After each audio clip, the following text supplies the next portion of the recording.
CIA black sites. In the aftermath of September 11, 2001, a covert network of hidden prisons operated by the CIA, known as black sites, materialized across the globe. The exact locations and exterior appearances of many of these sites are, to this day, still unknown to the public. In fact, from the start of the program in the early 2000s, information related to the existence and specific locations of black sites were known only to a handful of US officials, in some cases limited literally solely to the United States president, along with the senior intelligence officers in the host countries. However, with time, proof of the sites and the horrific operations which took place within them leaked like blood through bandages to the public. The program's architects justified these sites as necessary to extract intelligence from high-value detainees, especially those related to terrorist groups targeted by the United States. However, the reality proved to be a horrifying landscape of psychological dismantling, sensory deprivation, and physical torment designed to brutally tear confessions from the deepest recesses of the human psyche with little consideration given to the possibility of their innocence. In many cases, prisoners disappeared into this network aboard seemingly privately owned aircraft retrofitted with shackles and operated by shell companies to evade scrutiny. The genesis of this system traces back to a classified presidential directive signed weeks after 9/11 authorizing the CIA to capture, detain, and interrogate suspects of terrorism without procedural safeguards. Eastern European nations, eager to acquire favor with Washington, lent out their airfields and unused military compounds to the CIA program. Poland hosted one of the first sites, codenamed Quartz, where guards wore black masks and prisoners endured enhanced interrogation techniques, the name for the CIA's thinly veiled detainee torture program. At Quartz, Khalid Sheikh Mohammed, the principal architect of the 9/11 attacks, underwent 183 waterboarding sessions, a fact later confirmed by Senate investigators who also concluded that somehow the torture still produced no actionable intelligence. In Thailand, a site referred to as Cat's Eye held Abu Zubaydah, whose torture included being locked in a coffin-sized box for hours and subjected to deafening music until he hallucinated. The CIA captured Abu Zubaydah on March 28, 2002 in Pakistan on the initial belief that he was a top-tier al-Qaeda operative deeply involved in terrorist planning and logistics. They claimed he was the number 3 or 4 figure in the organization and a key recruiter for future attacks. This belief led to his subsequent torture at black sites.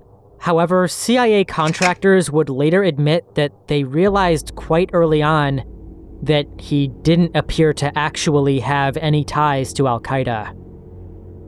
Investigations would eventually confirm that Zubaydah was never a member of al-Qaeda and had no role in the 9/11 attacks or any other major terrorist plots. While he was associated with training camps in Afghanistan that facilitated the movement of various Islamist fighters, there is no conclusive evidence linking him to specific terrorist plots against the United States. Despite this, he was waterboarded at least 83 times in a single month. He was placed in small boxes for extended periods of time, including a coffin-sized box, and later an even smaller one measuring 21 inches wide, 2.5 feet deep, and 2.5 feet high. He was deprived of sleep for 11 consecutive days. He was forced to maintain painful stress positions for extended periods of time. He was slammed into walls during interrogations, and he also endured beatings and other forms of physical abuse.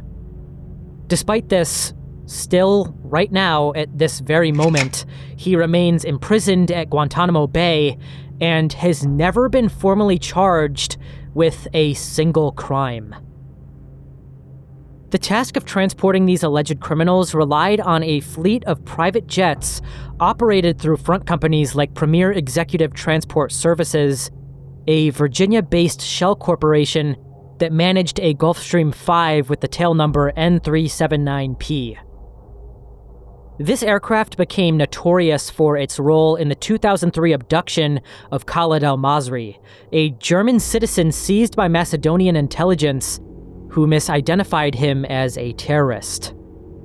Khalid al-Masri was on vacation in Macedonia at the end of 2003 when, on December 31st, border officials detained him because his name closely resembled that of a suspected terrorist. They confiscated his passport and held him in isolation at a local hotel for 23 days. During this period, he was repeatedly interrogated and threatened to coerce a confession, despite his pleas for legal representation and consular assistance. After nearly 3 weeks in confinement, Macedonian authorities handed al-Masri over to a CIA rendition team. Eventually, he was violently removed from his room, stripped, beaten, and subjected to extreme humiliation. Reports indicate that during this handover, he was even forcibly seized with a suppository, a tactic described by the CIA as inducing capture shock to break a detainee's resistance. Handcuffed and beaten, al-Masri was loaded onto the N379P Gulfstream 5 rendition aircraft, which flew him to Afghanistan's Salt Pit Prison, a derelict factory where guards doused prisoners with ice water and left them shackled in darkness. For 5 months, al-Masri was confined to a grimy cell, interrogated about non-existent plots he had absolutely no knowledge of or connection to, and told that his family had abandoned him. Despite the absence of any evidence linking him to terrorism, the brutal treatment continued for several months until the CIA finally acknowledged that his detention was a grave mistake. His wrongful rendition and the subsequent abuse became a symbol of the excesses of post-9/11 counterterrorism practices. When CIA analysts realized his innocence, they ordered his release and repatriation back to Germany, but offered no apology or compensation. A subsequent ruling of the European Court of Human Rights condemned Macedonia's collaboration in the kidnapping, awarding al-Masri 60,000 euros in damages, a paltry sum against the cost of his shattered mind.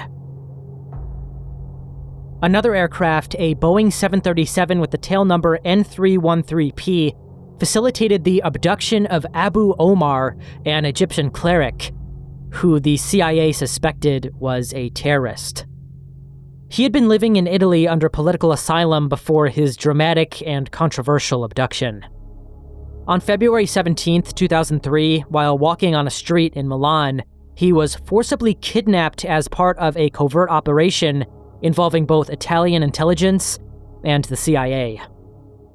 Eyewitness accounts and later investigations revealed that he was taken by men in plain clothes and masked operatives before being quickly transported out of Italy without any judicial process. Once abducted, he was transferred to Egyptian custody, where reports indicate that he was detained and subjected to harsh treatment, including allegations of torture. The evidence brought against Omar in Italian courts centered on allegations that he had been involved with Islamist militant activities. In December 2013, an Italian court convicted him in absentia on charges of criminal association for the purposes of international terrorism and aiding illegal immigration with the goal of terrorism, sentencing him to 6 years in prison.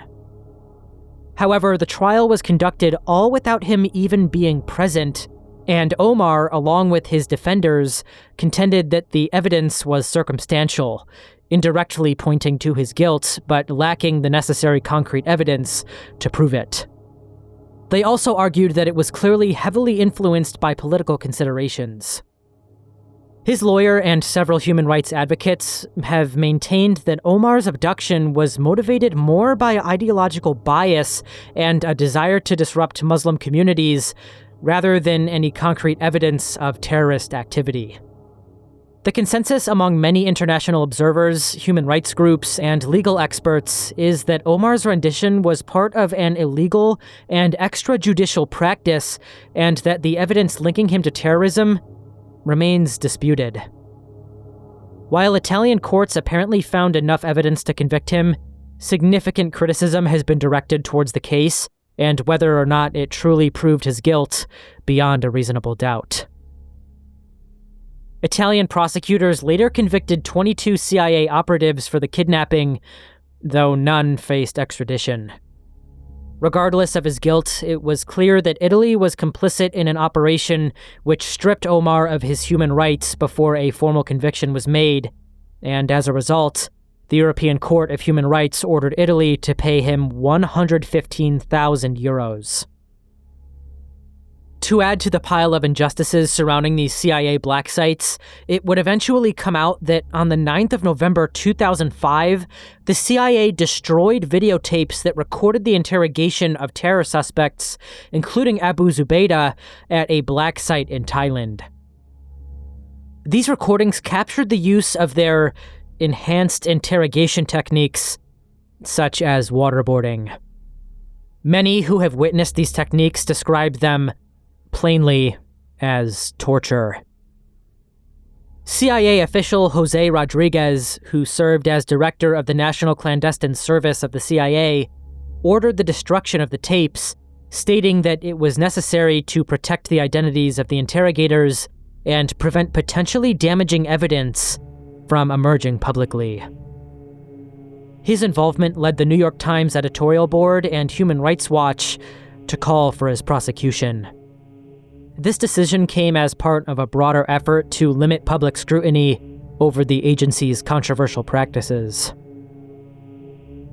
Congressional committees and the Department of Justice later launched investigations into the incident, though ultimately no charges were ever filed against those involved. I'd like to emphasize that we are talking about very detailed and complicated cases here. Following the September 11th terrorist attacks, pressure was extremely high to dismantle terrorists operating in the Middle East and to prevent a similar attack from occurring on American soil. The CIA completely dismisses due process through judicial systems, instead abducting anybody who they believe might have a connection to terrorism and shipping them out to these horrifyingly remote locations across the globe. Again, the actual guilt here ranges all the way from actual evil terrorists, all the way down to people who were mistaken for terrorists simply because they had a similar name. As nations trying to be role models for the rest of the world, we need to stand strong in our battle for righteousness, resisting the temptations of stooping down to the levels of our enemies, even and especially to those who deserve it and have done so much to destroy our way of life.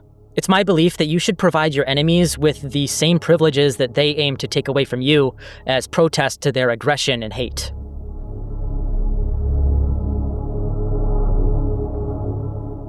The disappearance of Emanuela Orlandi. We now go to the city of Rome, 1983, during that year's exceptionally hot summer. For 15-year-old Emanuela Orlandi, June 22nd began like any other, but by day's end, she would be cemented at the center of one of Rome's darkest mysteries. Born on January 14, 1968, Emanuela was just one of several hundred citizens of Vatican City and a daughter of a Vatican employee. She lived with her family within the sacred walls that house the seat of Catholic power. That Wednesday afternoon, she left her home in the Vatican around 4:00 p.m., heading to a music lesson at the Tommaso Ludovico da Vittoria School in Rome. The young flutist initially asked her brother Pietro to drive her because of the scorching heat, but he had other commitments.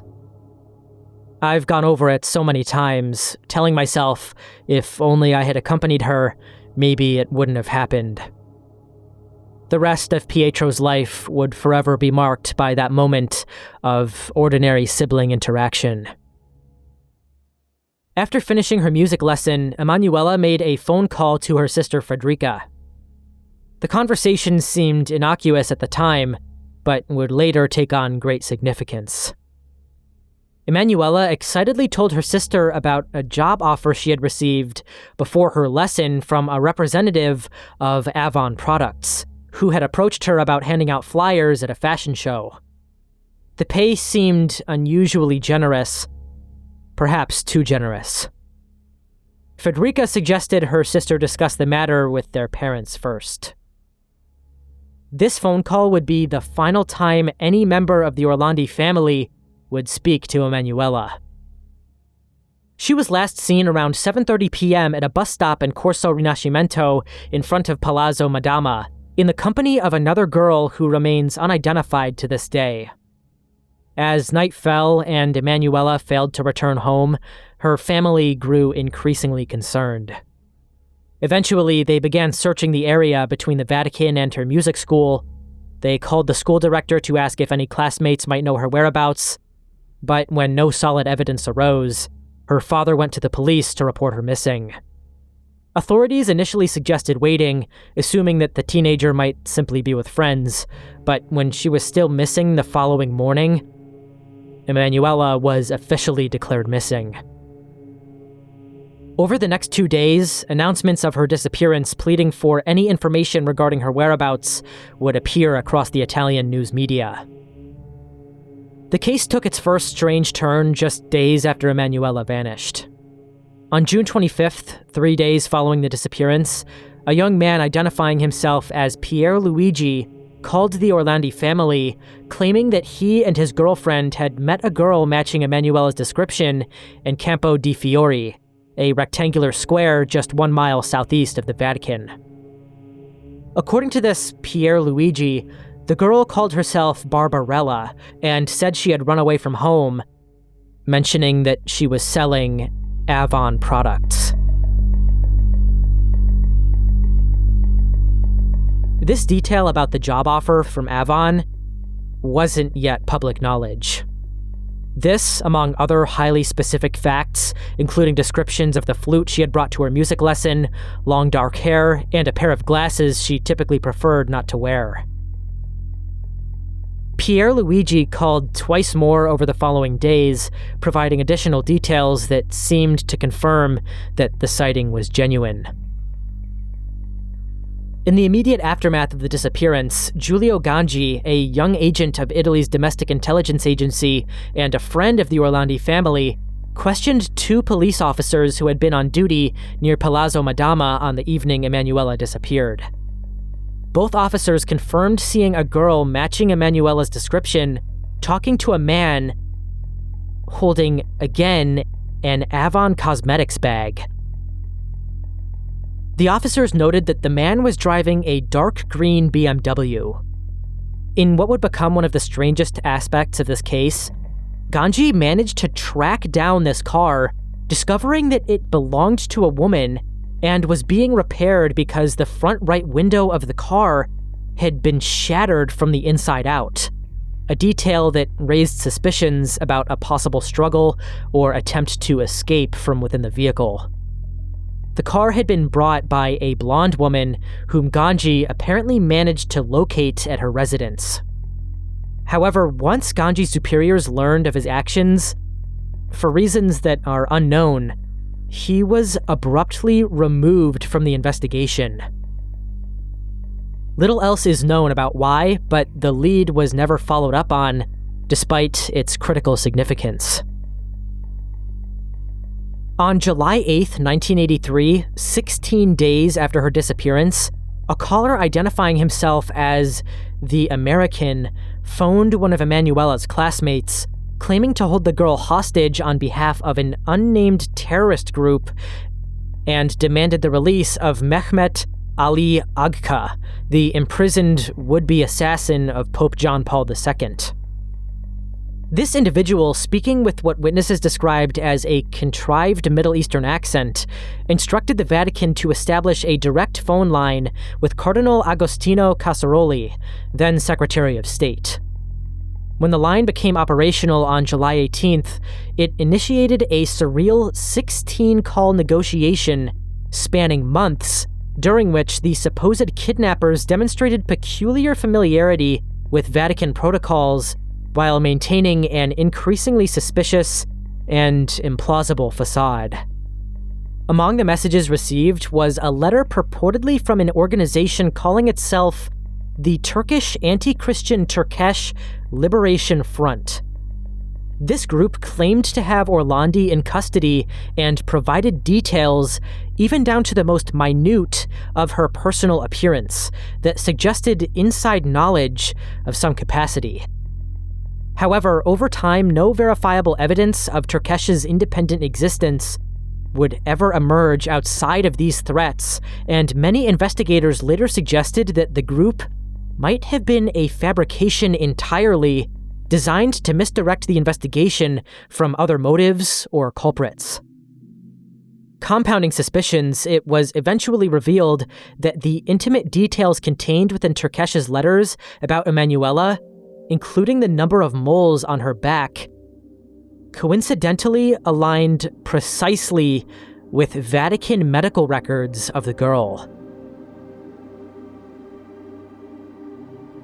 This revelation suggested complicity from within the Vatican towards this supposed terrorist group, as only personnel with access to restricted archives could have provided such specific information. The facade crumbled further when Turkesh's ransom letters were analyzed by forensic linguistics experts. The stylistic fingerprints of the communications were analyzed, the unique and identifiable patterns in a person's writing style that can help link a document to its author. Examples include use of vocabulary, slang, punctuation, formatting, misuse of grammar, as well as handwriting. What they found would absolutely shake the foundations of this entire theory behind Emanuela's disappearance. It was discovered that the stylistic fingerprint matched with documents produced by the Banda della Maliana, a Roman organized crime syndicate with deep ties to Vatican financial operations. This connection gained credibility in 2006 when former gang member Antonio Mancini identified one of the voices from the 1983 phone calls with the supposed kidnappers as a man named Maurizio Abatino. The Banda della Maliana was one of the most notorious and powerful criminal organizations in Rome during the 1970s and 1980s. This group had strong ties not only to organized crime, but also to Italian political and financial scandals of the era. At this point in my research into the case, I realized how absolutely insane this whole thing might actually be, and the horrifically disturbing implications for Emanuela. Maurizio Abatino, the man who likely made the 1983 phone calls, is a former Italian criminal and one of the original bosses of the Banda della Maliana. Again, this group has long been suspected of colluding with the Vatican, particularly through financial and political channels. While much remains murky due to the secretive nature of these dealings, multiple investigations, testimonies, and journalistic reports suggest links between the Banda, the Vatican Bank, and other shadowy institutions. For some historical background, in the early 1980s, the collapse of Banco Ambrosiano, a bank with, again, deep financial ties to the Vatican Bank, unleashed a major financial scandal. Members of the Banda della Maliana were implicated in laundering money that, according to some accounts, ended up funding or protecting the Vatican's financial interests. The gang is alleged to have been involved in extorting or pressuring the Vatican into returning large sums of money after the bank's collapse. A man named Enrico De Pitis was another boss and founder of the Banda della Maliana, alongside Maurizio Abatino. His girlfriend, Sabrina Minardi, later testified that De Pitis instructed her to take a teenage girl, whom she later identified as Emanuela Orlandi, to her family's beach house in Torvaianica, a coastal town near Rome. Minardi described the girl as being in a dazed state, exhibiting signs of being drugged, such as alternating between crying and laughing. She claimed that the girl was held captive in that house for approximately 10 days, during which she was mostly sedated and confined to a single room. Subsequently, Minardi stated that she was directed to transport the girl to a Vatican petrol station. There, they were met by a black Mercedes with Vatican license plates. A man dressed in priestly attire exited the vehicle, and together, they transferred the girl into the Mercedes. Minardi recounted confronting De Pitas afterward, questioning the nature of the situation. He allegedly responded, "It's all a game of power. Do you understand this?" In her statements, Minardi also alleged that after being held, Orlandi was killed and her body disposed of in a cement mixer at a construction site in Torvaianica. She implicated Archbishop Paul Marcinkus, the then head of the Vatican Bank, claiming that he ordered the kidnapping as part of a broader power struggle. Minardi further asserted that she had delivered cash-filled Louis Vuitton bags to Marcinkus's apartment on multiple occasions. All of this may suggest that the terrorism narrative served as cover for a more sinister transaction, one implicating high-ranking clergy in crimes ranging from financial fraud to human trafficking.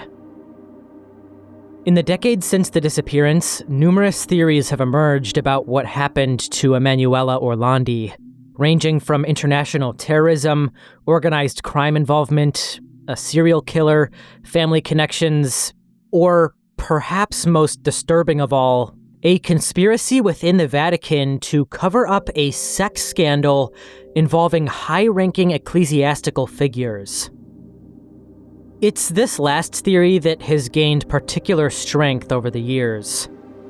As investigators scrutinized the circumstances of Emanuela's disappearance, many began to doubt that she had been forcibly abducted. The fact that she disappeared from one of Rome's busiest streets in broad daylight, without anyone witnessing a struggle, suggested that she may have willingly gone with someone she knew. Adding to suspicions, the alleged kidnappers never provided concrete proof of having Emanuela alive and in their custody.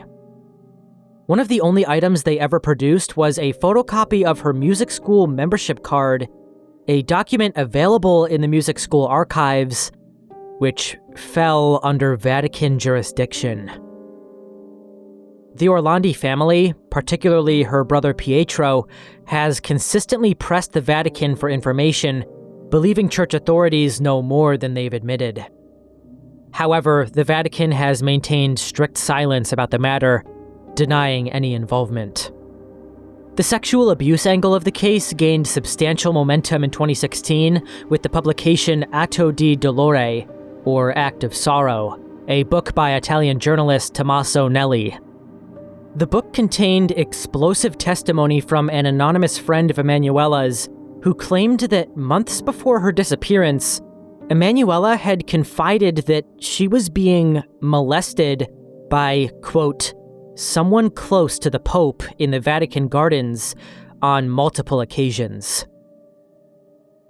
This shocking allegation was later featured in the 2022 Netflix documentary series Vatican Girl: The Disappearance of Emanuela Orlandi, though in this version, the woman stated that Emanuela made this revelation just 1 week before she disappeared. Further fuel was added to the Vatican sex scandal theory in December of 2022, when Italian journalist Alessandro Ambrosini published a recording of Marcello Neroni, a man with connections to the Banda della Maliana. In this recording, Neroni implied that Emanuela was made to disappear or was kidnapped by crime boss Enrico De Pitas at the request of someone inside the Vatican, specifically to cover up a sex scandal. After this recording became public, Italian authorities began searching for Neroni to question him about these allegations. Another layer to the mystery emerged in 2017 when Italian journalist Emiliano Fittipaldi obtained secret Vatican documents that had been stolen during the 2014 VatiLeaks scandal. One document, allegedly signed in March 1997 and addressed to high-ranking church officials, suggested that the Vatican had spent over 483 million lire, or approximately 250,000 euros, supporting Emanuela from 1983 until 1997, covering expenses for her education and medical care. Even more startling, the document indicated that Emanuela had lived in London under Vatican protection for several years, and that her remains had been sent back to the Vatican following her death. If this document is to be believed, it would mean that Emanuela died at the age of 29 in 1997. How exactly this death allegedly occurred is not stated in the document. Regardless, both the Vatican and Italian authorities have dismissed these documents as forgeries, yet they have still added to the swirling conspiracy theories surrounding the case. This London connection wasn't entirely new. In June of 2011, during an Italian television program attended by Pietro Orlandi, an anonymous caller identifying himself as a former Italian intelligence agent claimed Emanuela was still alive and being held in a London mental hospital. The caller alleged that the kidnapping occurred because Emanuela's father had knowledge of money laundering involving the Vatican Bank and Banco Ambrosiano.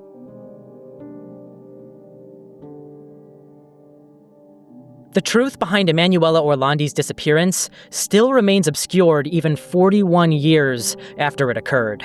At the very least, it definitely seems to me that some sort of collusion occurred between organized crime in Rome and the Vatican, and that Emanuela, unfortunately, found herself in the crossfire. This conclusion, albeit a little bit vague, definitely seems to line up with many of the facts of the case. It's not out of the question that Emanuela was coerced away by the Banda della Maliana through the fake Avon Products job offer, was led away in that green BMW.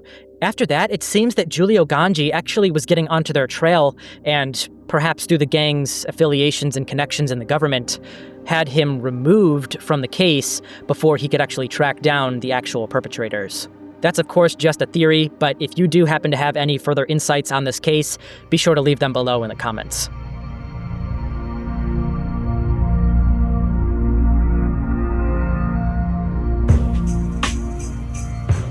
Operation Plumbat. In the late 1960s, as Cold War tensions gripped the world, a daring covert operation unfolded at sea. Under the cover of darkness, Israel executed a nuclear heist, an operation that would later become known as Operation Plumbat. This clandestine mission to secure uranium for Israel's nuclear weapons program involved multiple countries, false identities, and a high-stakes maritime rendezvous that has been suppressed and remains largely denied and/or unacknowledged publicly by the country to this day. At the time, Israel had been receiving uranium from France, which the host country intended to be used for peaceful nuclear energy production at the Dimona nuclear reactor in the Negev desert. Instead, to literally nobody's surprise, Israel began secretly using the uranium as part of its clandestine nuclear weapons program. While the agreements were officially for civilian energy, Israeli leadership, especially former Prime Minister David Ben-Gurion, had already decided to pursue nuclear weapons in the wake of the Holocaust and growing regional hostility, even if it meant abusing the trust of their allies. Israel secretly built plutonium reprocessing facilities beneath the Dimona reactor, enabling them to extract weapons-grade plutonium from the spent uranium fuel produced by the reactor. This reprocessing facility was kept secret even from US inspectors for years through architectural deception and highly controlled access. After Israel's preemptive strike on Egypt and its subsequent occupation of the Sinai, West Bank, and Golan Heights, France imposed an arms embargo on Israel, which extended to nuclear cooperation, marking a sharp end to France's active support of Israel's nuclear development. This abruptly put Israel's developing nuclear program in jeopardy at a critical moment. Mossad, Israel's legendary intelligence agency, was tasked with solving this uranium shortage. By 1968, they had devised an intricate plan to obtain 200 tons of yellow cake uranium, processed uranium ore that serves as the essential building block for nuclear fuel. The first phase of the operation involved establishing a seemingly legitimate business entity. Mossad agents set up a fictitious company called Biscayne Traders Shipping Corporation, registered in Liberia, a country known for its lax maritime regulations. Through this shell company, they purchased a cargo ship renamed Scheersburg A after a town in northern Germany near the Danish border. This name was carefully chosen to avoid drawing any attention. With the vessel secured, Mossad needed to arrange the acquisition of uranium. A cooperative official at a German petrochemical company facilitated the purchase of 200 tons of yellowcake uranium from Union Minière, a Belgian mining company, for $3.7 million.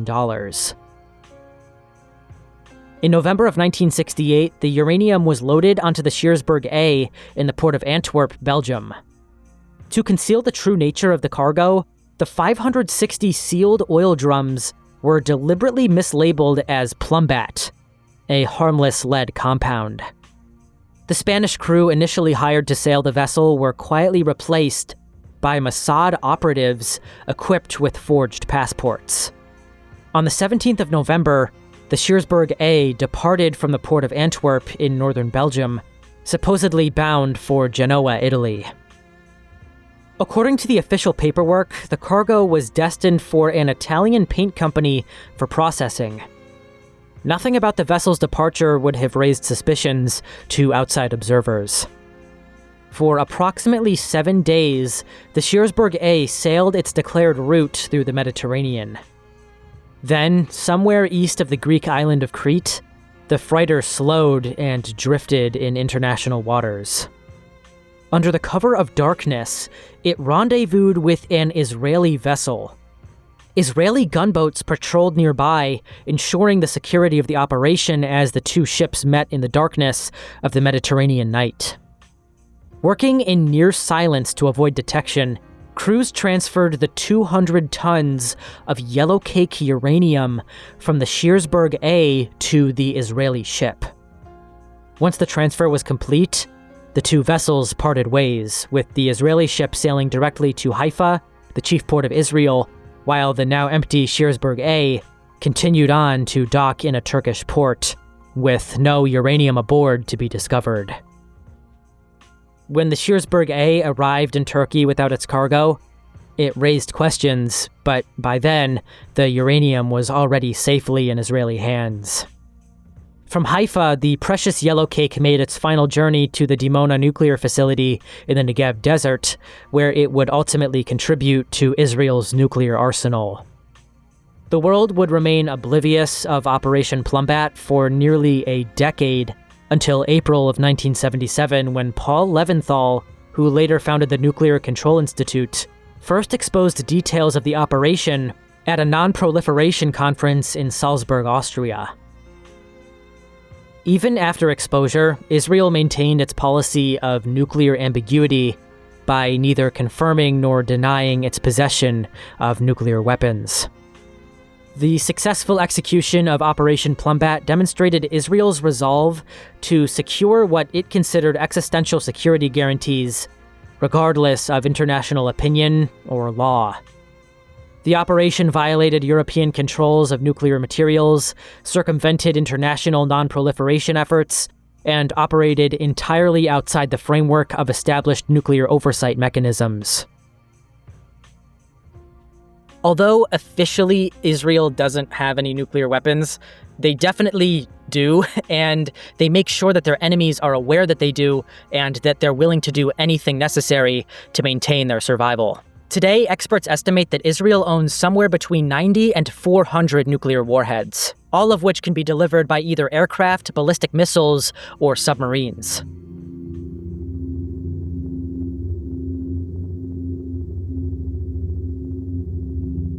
Chinese cloning and genetic modification experiments. The year was 2017.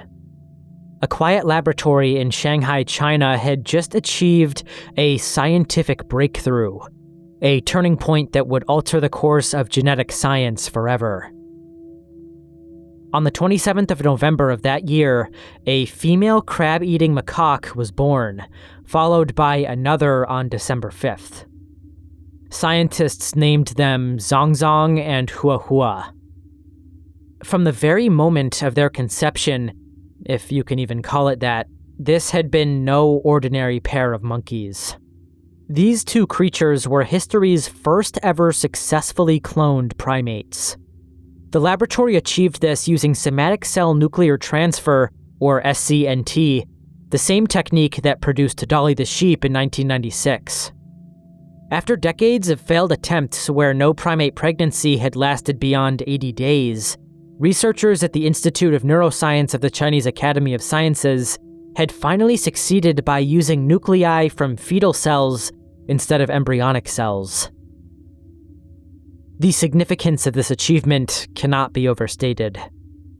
For 21 years since Dolly, scientists had succeeded in cloning 23 different species of mammals, including cattle, cats, dogs, and horses, but primates had remained an insurmountable challenge.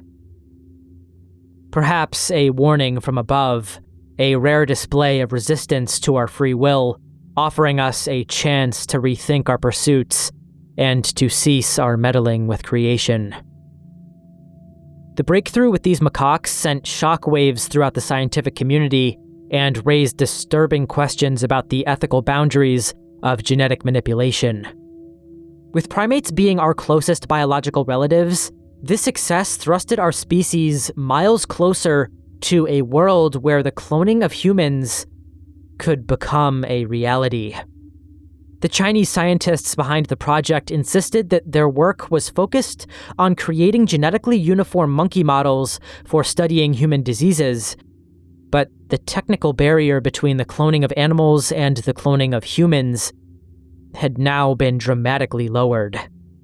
The world watched with a mixture of awe and apprehension as China positioned itself at the forefront of genetic science with little apparent concern for the ethical red lines that restrained Western researchers.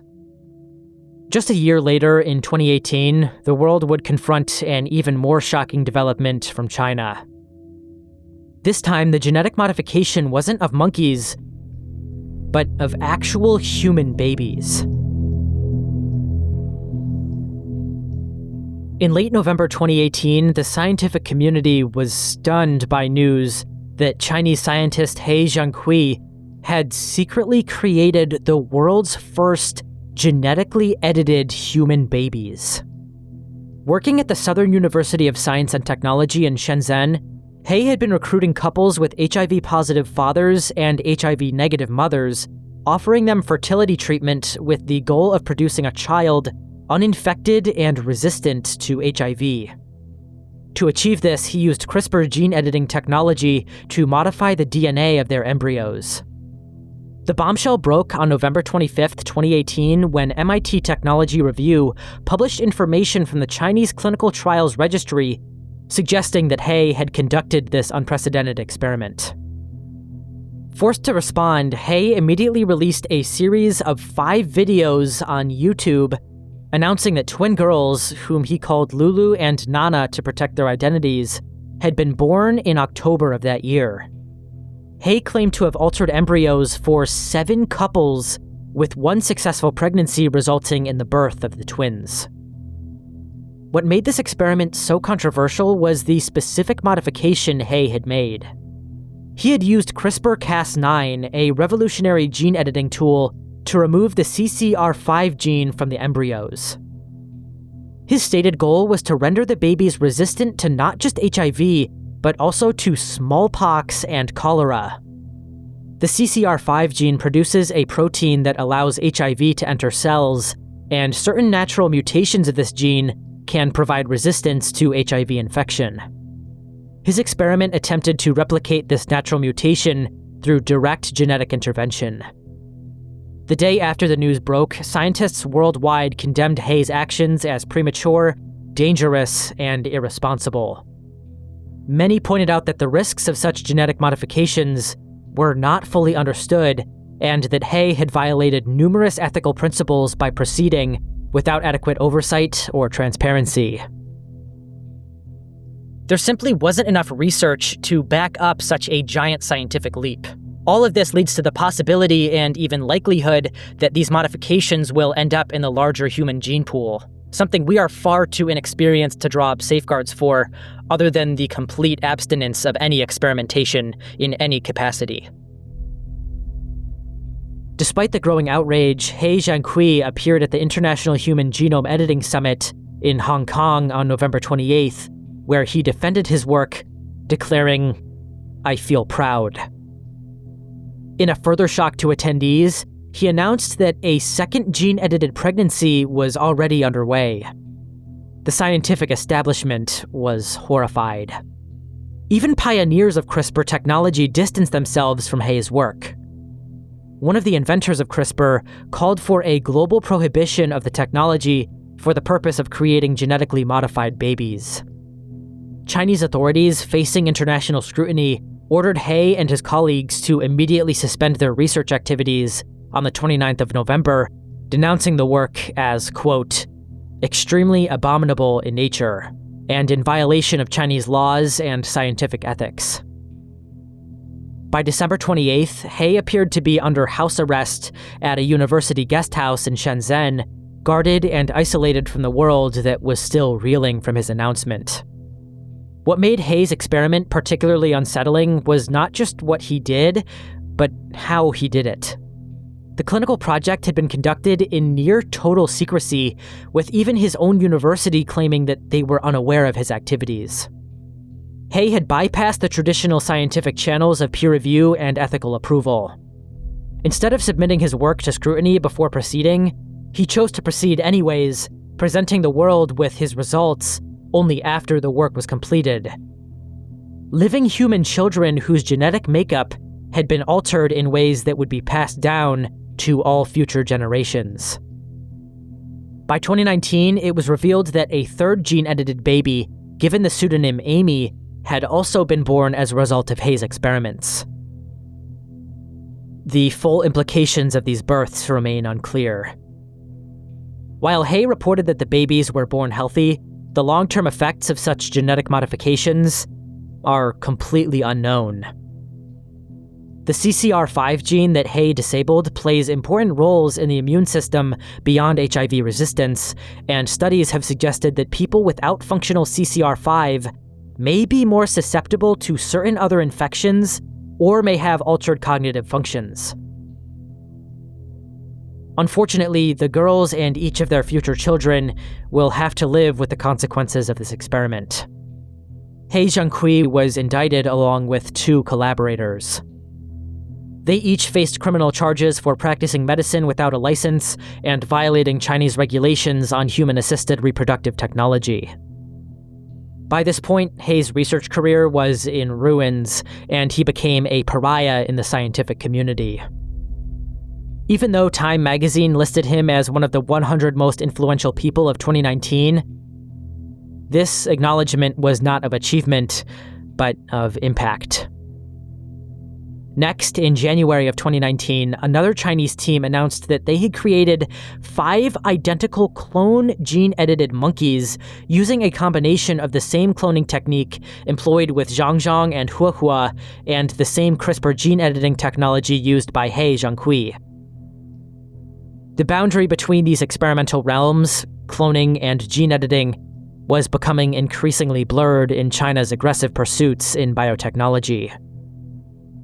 As the world was still processing these developments, an even more disturbing claim emerged in December 2020 when John Ratcliffe, then Director of National Intelligence under the Trump administration, wrote an opinion piece in the Wall Street Journal titled "China is National Security Threat Number 1."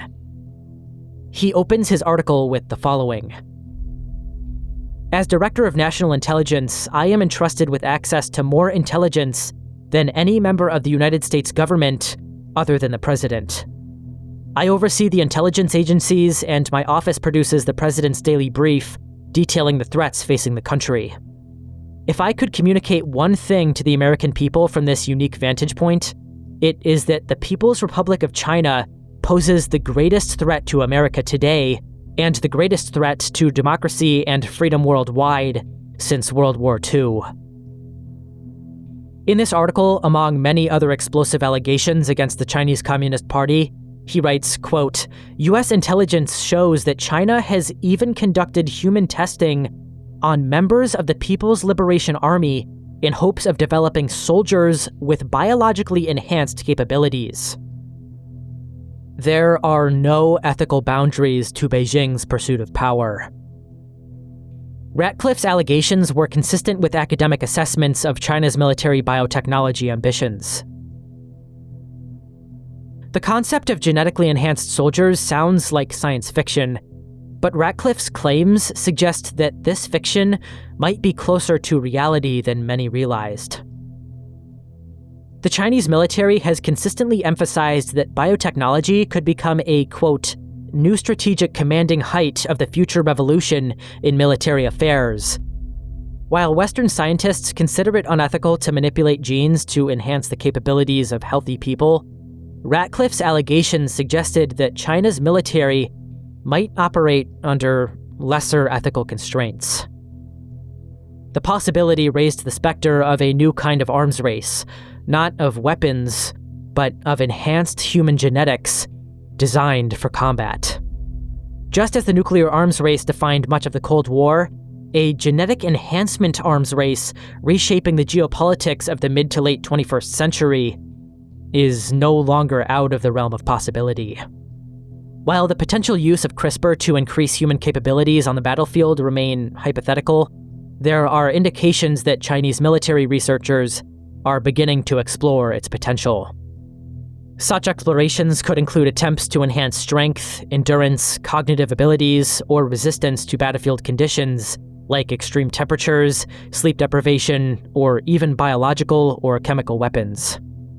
The timeline of these three cases, from the cloned monkeys Zhongzhong and Huahua in 2017, to He Jianqui's gene-edited babies in 2018, to Ratcliffe's claims about military enhancement in 2020, paints a picture of rapidly accelerating genetic experimentation in China, with each development pushing further beyond internationally accepted ethical boundaries.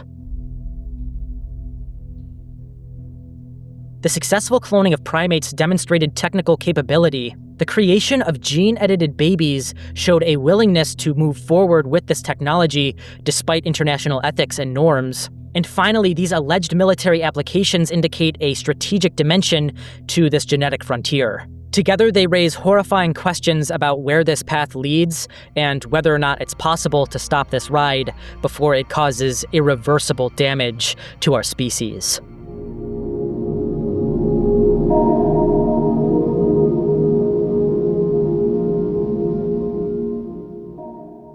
Kabbalah.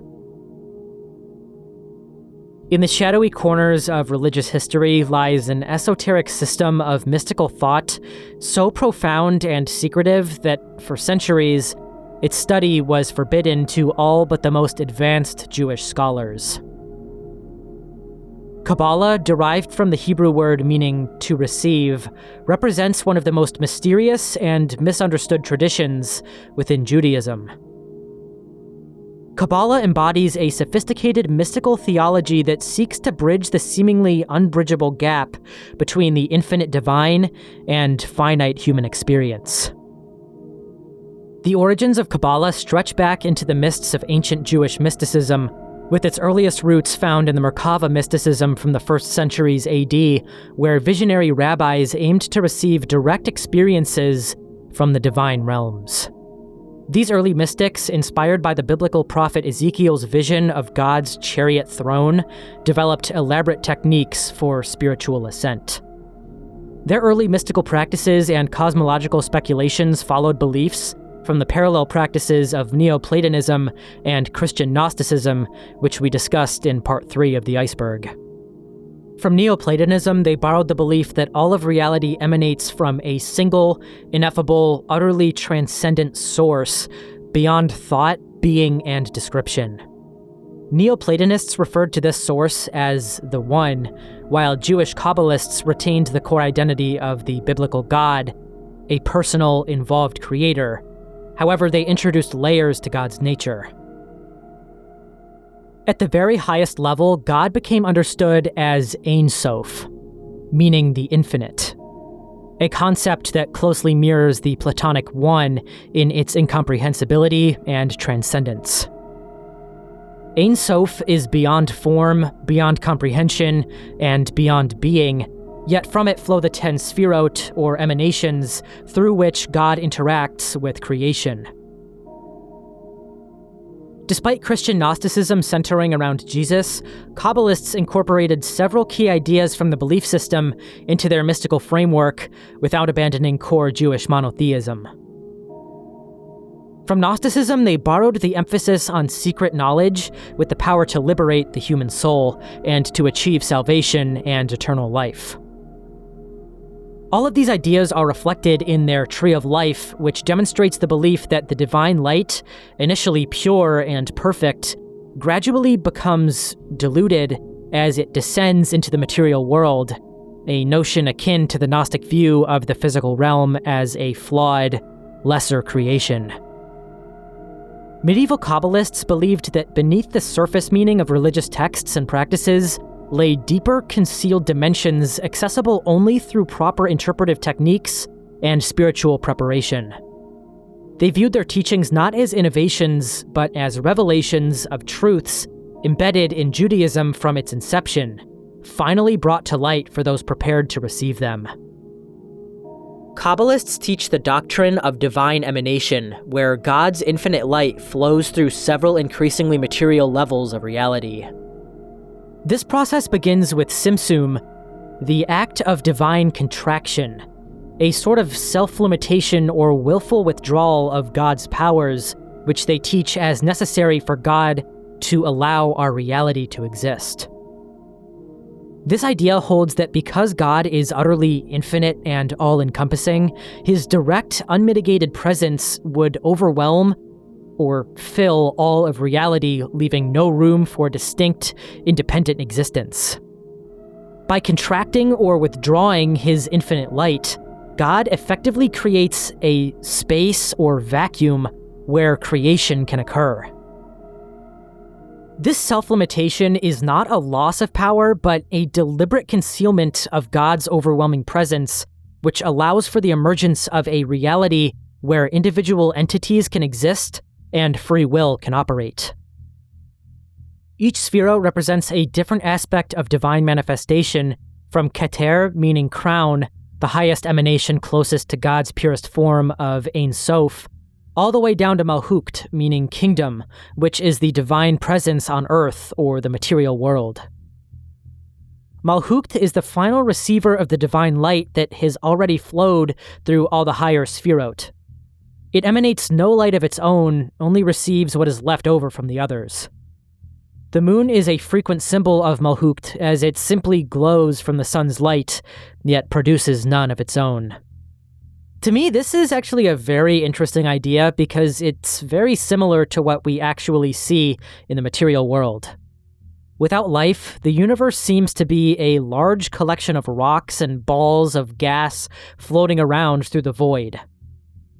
Only through the magic of life and being does it seem to reflect its goodness and true meaning. Each emanation is not separate from God, but are all partial revelations of divine attributes, which can be likened to the colors formed when pure, solid white light passes through a prism. The spiritual architecture of the Tree of Life extends through 4 comprehensive worlds, or levels of reality. Each world represents a progressively denser manifestation of divine light, with our physical universe being the most distant from the pure divinity of Ein Sof. In contrast to some of these ideas, however, lies the ecstatic tradition of Kabbalah, associated with Kabbalist Abram Abulafia in the 13th century, which emphasizes direct mystical experience through meditation techniques, including the order and grouping of Hebrew letters and divine names. Abulafia developed methods for achieving prophetic states of consciousness, believing that through proper meditation, the human intellect could unite with the active intellect, achieving a form of mystical union. Recognizing the potential dangers of mystical practice without proper preparation, traditional Jewish authorities imposed strict limitations on who could study these teachings. By the 17th century, formal regulations limited Kabbalistic study to married men over 40 who had already mastered Jewish law and literature, effectively restricting this knowledge to a scholarly elite with established religious credentials. Now turning to some of the more darker aspects of Kabbalah, the Qliphoth, Hebrew for shells or husks, represents the shadowy, impure forces that stand in direct opposition to the divine emanations of the Sefirot.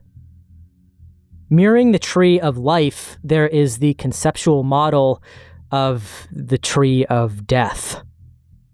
Rather than being completely separate, the Qliphothic tree is often seen as a shadowy inversion of the tree of life, like a reflection in a dark mirror. Each section here corresponds to a distorted or corrupted version of one of the Sefirot. Keter, the divine crown, is mirrored by Thaumiel, which represents division and conflict, often linked with Satan or similarly dark figures. Hesed, or loving-kindness, is mirrored by Gamki-Koth, symbolizing corrupt generosity such as manipulation through gifts or indulgence. Malhukt, meaning kingdom or earth, is mirrored by Lilith, associated with uncontrolled desire, seduction, and chaos. These mirrored concepts are considered the embodiment of evil and spiritual impurity residing in the realm known as Sitra Achra, or Other Side, which is the domain of evil opposing holiness.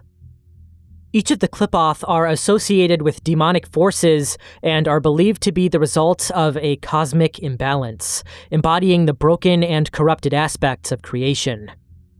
Engaging with the Qliphoth is traditionally viewed as perilous, as these forces are thought to obstruct spiritual enlightenment and lead practitioners towards chaos and moral decay.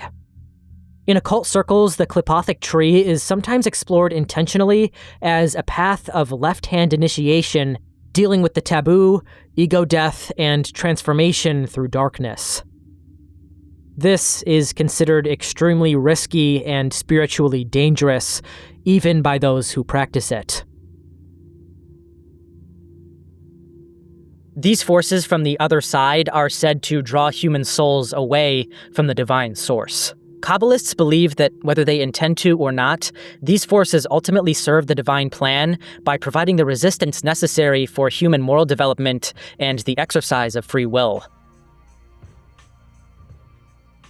Just really quick, want to say thank you so much for all the support on the last 3 parts of this iceberg. It means a lot to me.